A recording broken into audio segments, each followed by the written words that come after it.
नमस्कार, माझं नाव गोंदकर वेदिका प्रशांत. मी इयत्ता 12वी वाणिज्यमधील विद्यार्थिनी आहे. खरं तर आज काय बोलावं, नाहीतर एका वेळी अशी होती की आपल्याला बोलायला वेळ पुरत नव्हता. सर वर्गातून बाहेर गेले की आपली मस्ती सुरू. पण आज खरं तर आपण बोलत नाही, आपले डोळे बोलतील एवढं कार्यक्रम झाल्यानंतर. बघा ना, आपल्या कॉलेजमध्ये किती काय काय शिकायसाठी. आपल्याला 2 वर्ष कमी पडलेत ना, पण तरीही आपण त्या 2 वर्षात खूप काही शिकलोय. आपल्या कॉलेजने आपल्याला खूप काही दिलंय. त्याच्यातलंच एक सांगते. आपल्या कॉलेजमध्ये मी कॉमर्स साईडची विद्यार्थिनी, त्यात मला मराठी विषय हा होता. मराठी विषयाला गरुड सर होते. सरांनी हसत खेळत विनोदाने मराठी शिकवलं. त्याचबरोबर व्याकरण कसं करायचं, कसं व्यवस्थित त्याचे कसे विविध प्रकारे त्याचे प्रकार असायचे, प्रयोग असायचे, ते कसे व्यवस्थित डोक्यात ठेवायचे, त्याचे उदाहरण कसे लक्षात ठेवायचे, हे त्यांनी एकदम छान शिकवलं. त्याचबरोबर हिंदीला आम्हाला भोसले सर होते. भोसले सरांनी हिंदी कसं लिहायचं असतं, हिंदीमध्ये शब्द कसे लिहितात, कोणते चिन्ह वापरतात, ह्याचे अत्यंत डीपमध्ये आम्हाला शिकवलं. त्यामुळे आमची हिंदी पण चांगली झाली. तसंच इंग्लिश आपल्याला खूप अवघड जात होता, पण आता तो सोपा झालाय आमच्या कोडे सरांमुळे. सरांनी एक उदाहरण सांगते. सर आम्हाला चॅप्टर शिकवायचे, त्यावेळेस शिकवत होते ना, त्यावेळेस एखादा शब्द कळला, सपोज त्याचा आम्हाला अर्थ नाही आला आणि त्याच्यात मेथी जुळती जर मराठीतून म्हण असली तर सर आम्हाला ती म्हण सांगायची. बरोबर त्या शब्दाचा अर्थ आम्हाला लक्षात येतो. असं करत करत आम्ही इंग्लिशही शिकलो. आता आम्ही बोलायलाही लागलोय. आम्हाला थोडंफार का होईना इंग्लिश कळतं. त्याचबरोबर इको सगळ्यात अवघड विषय मला जाणार, पण तरी आमच्या आडे सरांनी इकोचे पॉइंट कसे काढायचे, ते पॉइंट कसे लक्षात ठेवायचे आणि ते पेपरमध्ये अचूक कसे उतरायचे, त्याची ठेवण कशी करायची, इको विषय हा कसा लिहिला जातो, कसा वाचला जातो, कसा लक्षात ठेवला जातो, याची संपूर्ण माहिती आम्हाला आमच्या आडे सरांनी दिली. त्याचबरोबर बॅलन्स शीट टॅली नाही झालं की डोकं गरगरतं. बॅलन्स शीट टॅली नाही झालं तर डोकं गरगरतं असं आम्हाला एक समज होती. म्हणजे आम्हाला सांगितलं होतं बॅलन्स शीट टॅली होत नाही, टेन्शन येतं. पण हे टेन्शन जेव्हा आम्हाला यायचं ना, तेव्हा आम्हाला म्हणायचे सर, ओके थांबा, यू कॅन डू इट, तुम्ही ते करू शकता, असं म्हणून आम्हाला आमचे घुमरे सर, तसेच आमचे सय्यद सर, अवचर सर आम्हाला खूप छान शिकवायचे. आणि तसंच ओसीएमच्या बाबतीतही आम्हाला घुमरे सरांनी अत्यंत त्या ओसीएमच्या किंवा अकाउंटच्या टॅग फक्त घुमरे सरांकडेच होत्या. त्या टॅगच्या आधारे आम्ही बोर्डाचे पेपर उत्तम लिहिणार आहोत एवढं तर मला माझ्या बाबतीत माहिती. आणि माझ्या वर्गातल्या सगळ्याच विद्यार्थ्यांनी ओसी आणि अकाउंट याबद्दल काहीच त्यांची टेन्शन नाहीये. तसंच आम्हाला एसपी ला उकेडे मॅडम होत्या, आहेत आणखी उकेडे मॅडम आहेत. त्या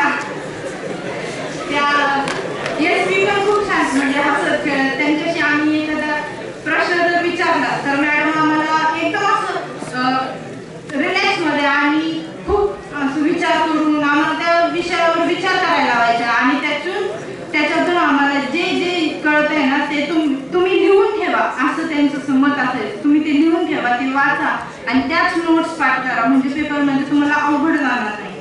असं करत करत आम्ही पुढे गेलो.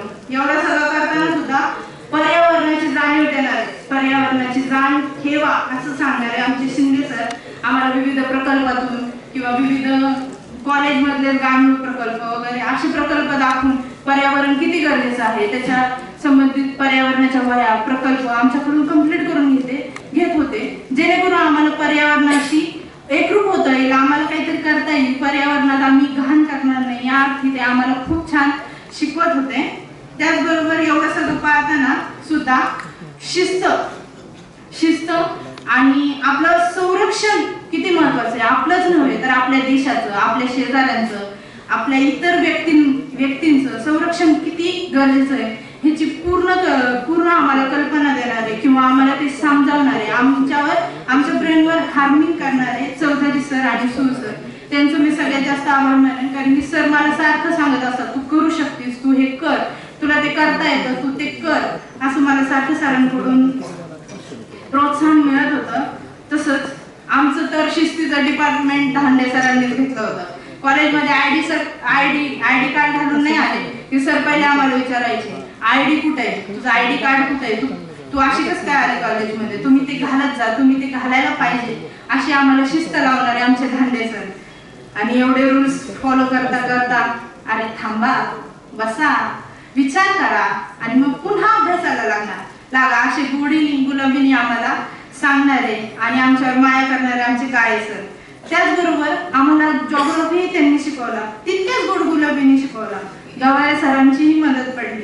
कधी कधी काळे सर जेव्हा मीटिंग मध्ये किंवा अर्जंट त्यांना काम लागलं तर आम्हाला गवारे सरांनी मदत केली. या विषयांना खूप छान पद्धतीने जॉग्राफी शिकवली. त्याचबरोबर सगळ्यात महत्त्वाचं पॉईंट आमचं भविष्य, आमच्या भविष्याची उत्कृष्ट वाट म्हणजे शॉर्ट टर्म कोर्स.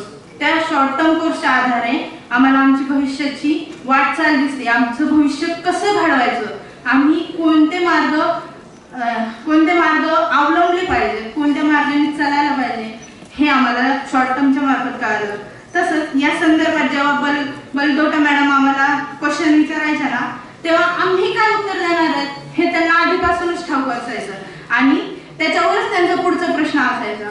पण जोपर्यंत बलदोटा मॅडम सारखं जोपर्यंत त्यांच्या मनाला पटेल असं उत्तर मिळत नसतं ना तोपर्यंत आम्हाला प्रश्न विचारायचा आणि जेव्हा त्यांच्या मनाचं उत्तर त्यांना मिळत जाईल ना तेव्हा त्या आमच्यावर खूप खुश व्हायच्या. आणि असं करता करता त्यांनी इतकं डीप मध्ये आम्हाला शिकवलं, म्हणजे समजून सांगितलं बिझनेस म्हणा, मार्केटिंग म्हणा कसं केलं जातं, कसं करायला पाहिजे, त्यात आपण आणखीन काय काय आयडियाज करू शकतो, आणखीन आपला बिझनेस सपोज करायचा असेल तर त्याच्यात आपण किती वेगवेगळ्या मार्गाने आपण तो करू शकतो ह्याची आम्हाला बलदोटा मॅडमने खूप छान पद्धतीने शिकवलं. पण त्याच्यासोबत इंग्लिश महत्वाचं होतं. ते इंग्लिश आम्हाला पीपीटीच्या द्वारे किंवा मग पीपीटीच्या द्वारे कसं बोललं जातं किंवा कसं वाचलं जातं, कसे त्या म्हणी लक्षात घेतल्या जातात किंवा मग इंग्लिश कसं बोललं पाहिजे, कोणत्या वेळेस कोणते शब्द प्रयोग केले पाहिजे ह्याचं आम्हाला शिकवलं म्हणजे आमच्या कोरडे सरांनीच.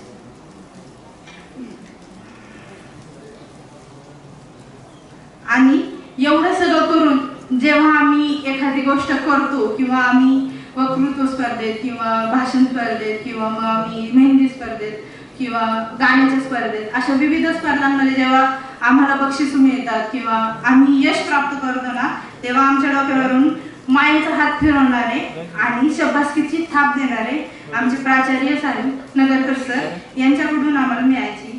खूप काही बोलायसारखं होतं पण एवढं सांगता माझी शिक्षकांविषयीची एक धारणा आहे तेवढी तुम्हाला सांगते.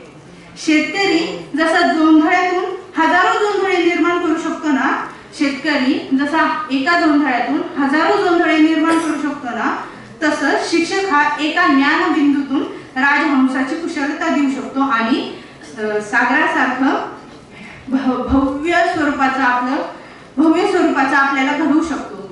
त्याचबरोबर जसे दुधातून पाणी वेगळं करण्यासाठी शिक्षकच आपल्याला ती बुद्धी किंवा कुशलता देतो ना तसंच वाहत्या पाण्यामध्ये चंद्र जसा जरी तुकडा झालेले दिसले, चंद्राचे जरी तुकडे झालेले दिसले ना तरी तो चंद्र एकच आहे हे ठणकावून सांगणारे हाही आपला शिक्षकच असतो.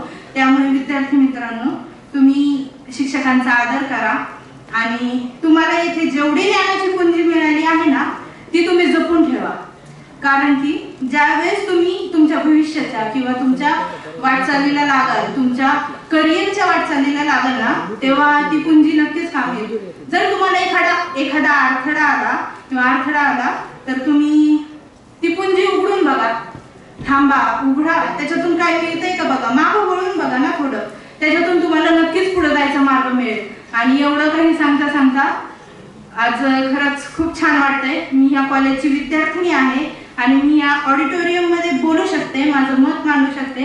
हे केवळ फक्त माझ्या सर्व शिक्षकांनी मला दिलेली प्रेरणा, माझ्याकडून करून घेतलेलं सगळे म्हणजे मला तू हे करू शकतेस असं सांगणार माझे सर्व शिक्षक, वर्ग शिक्षक आणि प्राचार्य प्राचार्य साहेब या सर्वांचं मी मनापासून आभार मानते आणि इथे थांबते.